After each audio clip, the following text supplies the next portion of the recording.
used to know that diversities in boards were key topics of conversation for board members, right? Now, if you are in a board, either as a board of director, a member of a board of director, or you are a member of a board in an advisory capacity for a company. Now, this video is for you. We understand that diversity used to be, when you talk about diversity, it used to be a system where we talk about having diverse genders on the board.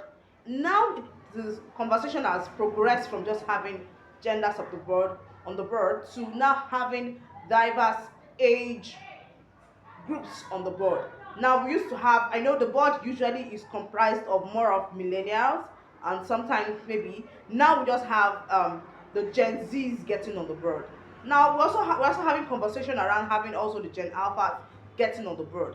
But now when you have this set of people on the board who do not have an understanding of how the board works, what are certain things that you could do? You can include training of the set of people you have on the board, continuous training of members of the board to ensure that they are at par or that they are in tandem with whatever is happening at the moment. Now, we all do understand that at the time we find ourselves in, AI is the topic that is taking over so many industries.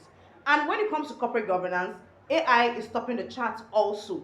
Now, I do understand that as someone who had her education in certain environments, you will most times have a system of education which I refer to as a rote kind of learning, where people just do not fully understand what it is that they are doing, but they just do whatever it is that they are doing because that is the in thing, or that is what is obtainable at the moment. Now, with AI, and when you want to use AI in your board, one has to be very careful about how you make use of AI, because you know that when you're using AI, you have to input so many data, right? And this data sometimes can be breached, probably by third parties or by anyone who comes across those softwares that you've imputed those data into. Now, when you're using AI, you have to ensure that there is some level of